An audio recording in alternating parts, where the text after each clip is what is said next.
आलस जहाँ जहाँ गरीबी वहाँ वहाँ, गंदगी जहाँ जहाँ गरीबी वहाँ वहाँ। जैसे लिखते ना, लाइफ बॉय है जहाँ तंदुरुस्ती है वहाँ, सफाई है जहाँ अमीरी है वहाँ। और सफाई केवल कपड़ों की सफाई नहीं, आपके मन की भी सफाई होना चाहिए। मन भी निर्मल हो, घर की भी सफाई हो, गाड़ी की भी सफाई हो, गाड़ी साफ सुथरा रखिए। एक सज्जन ने पूछा, गुरुदेव आपकी गाड़ी कितनी चली है? तो मैंने बताया उनको 2,55,000 किलोमीटर। अरे बोले नहीं, बहुत साफ दिख रही, चमचमाती। तो हमने कहा इसको चलाऊंगा 5.5 लाख किलोमीटर, तो बेचूंगा ही नहीं। आश्रम पे खड़ी रहेगी और स्टेशन से भक्तों को लेकर आएगी, भक्त भी खुश हो जाएगा। फॉर्च्यूनर में बैठा हूँ और हमको पता वो फ्री की है, तो कीमत खत्म हो गई उसकी।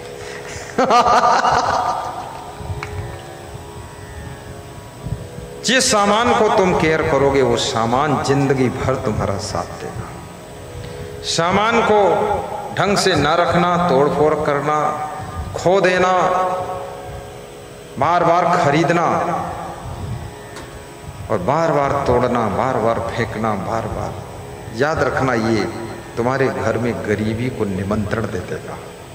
इसलिए सामान से भी प्रेम कीजिए, इंसान से भी प्रेम करो, सामान से भी प्रेम करो, वस्तुओं से भी प्रेम करो, पेड़ पौधों से प्रेम करो, गाड़ी से भी प्रेम करो, लाड़ी से प्रेम करो, साड़ी से भी प्रेम करो, खेती बाड़ी से भी प्रेम करो और अपने कपड़ों से भी प्रेम रखो। कपड़े जब धो तो इतना मत पीटो कि एक ही दिन की पिटाई में सब कपड़े फट जाए। कितने लोग कपड़ों को बहुत पीटते हैं, सारी गुस्सा कपड़ों पर उतार देते हैं। एक आदमी कपड़ों को बहुत पीट रहा था, तो हमने कहा क्यों पीट रहे हो? बोले पत्नी से गुस्सा हुआ हूँ, उसको पीटूंगा तो भाग जाएगी, तो कपड़ों को पीट दूंगा कसकर। उठा उठा कर पीट रहा था। ऐसा नहीं है, जितना ज्यादा तुम गुस्सा करोगे तुम्हारी बुद्धि कम होती चली जाएगी। गुस्सा से, क्रोध से आपकी बुद्धि का नुकसान होता है। और यदि हर घंटे में, हर आधा घंटे में ठहाका मारकर हंसोगे तो आपकी बुद्धि रिचार्ज होती जाएगी। इतना प्रचंड दिमाग होगा, बिल्कुल कुशाग्र बुद्धि, इंटेलिजेंस माइंड, हर चीज फट से याद हो जाएगी। करते रहो गुस्सा, बुद्धि बन जाएगी भूसा, केवल खोपड़ी बचेगी, अंदर का मटेरियल सब गायब है। इसलिए जो बेटियां क्रोध करती हैं, जो बच्चे गुस्सा करते हैं, अपना नुकसान हो रहा है। बुद्धि घटे बहु भोजन खाए, और क्रोध करने से भी बुद्धि घट जाती है। इसलिए क्रोध को काबू रखिए। मोह करने से शांति नष्ट होती है। काम वासना की कीचड़ में अत्यधिक फंस जाने से मनुष्य की जिंदगी माया की जंजीरों में बंध जाती है। और लोभ के चक्कर में फंसने से हमारी उदारता और त्याग नष्ट हो जाता है। अहंकार का श्रृंगार करने से, याद रखना, नम्रता का नाश हो जाता है और प्रेम और रिश्ते सब टूटने लग जाते हैं। क्योंकि अहंकार जहां जहां रहता है रिश्तों को नष्ट करना शुरू कर देता है। नम्रता से रिश्ते बढ़ते चले जाते हैं, अहंकार से रिश्ते घटते चले जाते हैं। याद रखना, किसी को आपके घर में मेहमान बनने का टाइम ही नहीं। कोई यदि कदाचित आ गया है तो ये समझ लेना अपना सौभाग्य है जो हमारे घर मेहमान आए हैं। हमारे आश्रम पर जब भक्त आते हैं तो छत से हम झांकते हैं, साधु झांकते हैं तो हंसते हैं, बड़े खुश होते हैं। जिस दिन भक्त कम आते हैं उस दिन हमारे संत लोग सुस्त हो जाते हैं। मन होता पूरा भरा रहे, क्योंकि जो आता है वो अपनी किस्मत भी वहां लाता है। याद रखना, पेड़ जहां लगता है वहीं छाया देता है। आदमी जहां पहुंचता है उसकी छाया की माया वहीं पहुंच जाती है। इसलिए उसको प्रेम कीजिए, बहुत बड़ी उन्नति हो। अतिथि देवो भव, अतिथि को देवता का स्थान दिया गया है। श्वेता श्वेतोत्तर उपनिषद है। मातृ देवो भव पितृ देवो भव, माँ को देवी का स्थान, पिता को देवता का स्थान, और आचार्य देवो भव, गुरु को आचार्य देवता का स्थान दिया गया है। आपके घर में रोज गुरु तो नहीं जा सकते हैं, लेकिन गुरु का चित्र जा सकता है। आपके साथ में गुरु रोज नहीं रह सकते हैं, लेकिन आपके चित्त में, आपके दिल में गुरु भाव के रूप में बसेरा कर सकते हैं। इसलिए याद रखना, मीराबाई जब भजन गाती थी, बसो मेरे नैनन में नंदलाल, हमारे गुरुदेव गीत गाते थे, बसो मेरे हृदय में गुरु विश्राम। उनके गुरु का नाम विश्राम देव था। आज मेरे गुरु की पुण्यतिथि 16 मई को प्रातः 4:00 पर उनका देहांत हुआ था गत वर्ष। आज 1 साल पूरा हो रहा उनको शरीर छोड़े। याद आती है, थोड़ा दुख भी होता है। जब उनका ज्ञान याद करता हूं तो फिर मन खुश हो जाता है, क्योंकि नासमान संसार है, यहां सदैव कोई रहता नहीं। जिसका जन्म हुआ है वो एक दिन मरने के लिए ही जन्म हुआ है। मृत्यु और जन्म के बीच का जो टाइम है, जिसको जीवन कहते हैं, उस जीवन को जितना अच्छा बना लोगे, जितना अच्छा जी लोगे, वही जिंदगी का सार है। बाकी मृत्यु तो एक दिन आनी ही आनी है, तो मृत्यु से डरना नहीं है। लेकिन मरने से पहले याद रखना, जो कभी नहीं मरता है, उस परम तत्व, अविनाशी तत्व, अमर तत्व आत्मा का ज्ञान प्राप्त कर लेना है। उसके बाद मृत्यु को प्राप्त करना है। तुम अजर अमर अविनाशी आत्मा हो, तुम्हारी कभी मृत्यु नहीं होती है।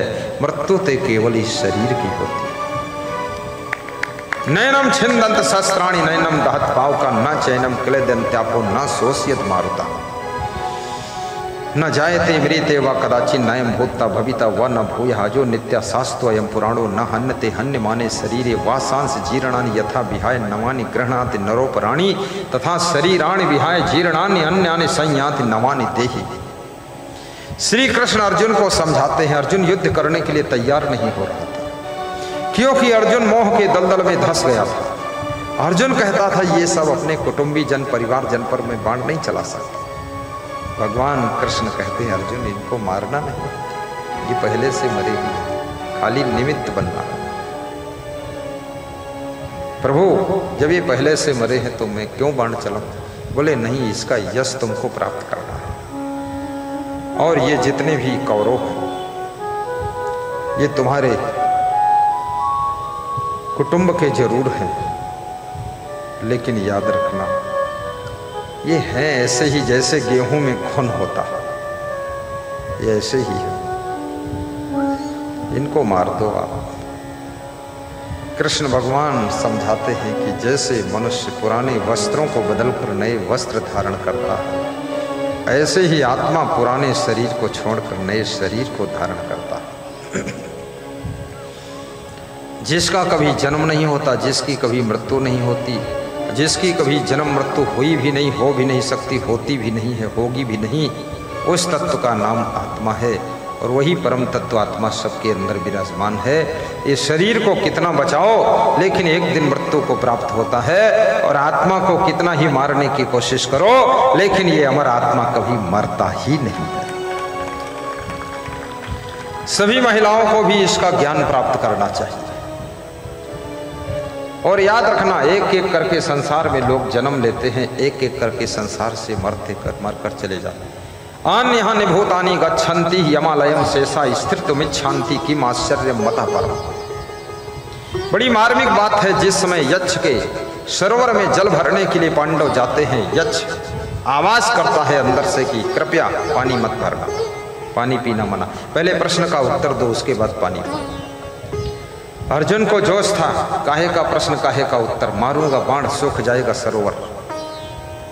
नहीं माने, जिद करके पानी भरा। तुरंत जो ही पानी पिया चुल्लू से, मृत्यु हो गई। अर्जुन की लाश पड़ी थी सरोवर के किनारे। भीम गए उदंडता से, वो भी नहीं माने, वो भी मर गए। नकुल सहदेव मर गए। अंत में युधिष्ठिर गए।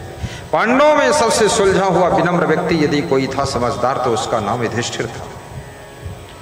युधिष्ठिर जब पानी भरने की कोशिश करते हो, देखते हैं हमारे चारों भाइयों की लाश पड़ी हुई है सरोवर के किनारे।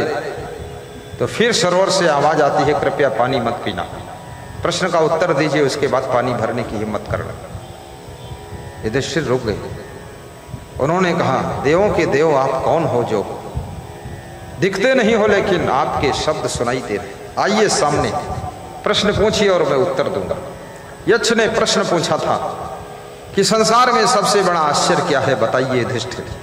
युधिष्ठिर ने कहा, अहन्यहानि भूतानि गच्छन्ति यमालयम शेषा स्थितमिच्छन्ति किम आश्चर्यम मता परम।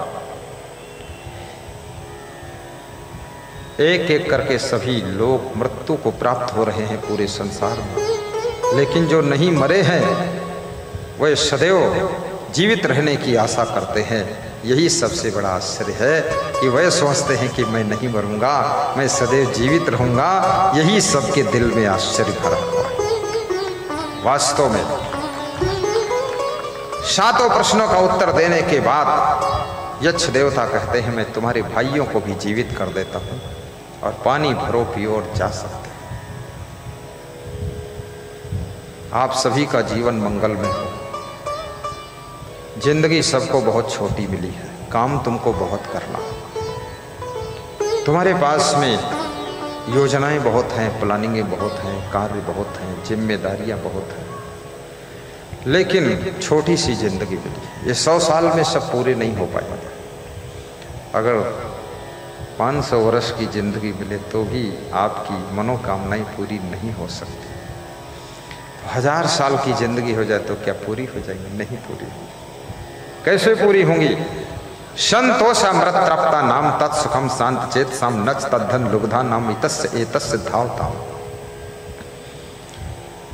जितनी अपनी कामनाओं को पूर्ण कर सको पूर्ण कर दीजिए, और जो अपूर्ण रह जाए तो संतोष की सांस लेकर के उनको भी पूर्ण मान करके जिंदगी में ओम पूर्णमदः पूर्णमुदच्यते पूर्णमेवावशिष्यते का मंत्र बोल करके संसार से विदा हो जाए।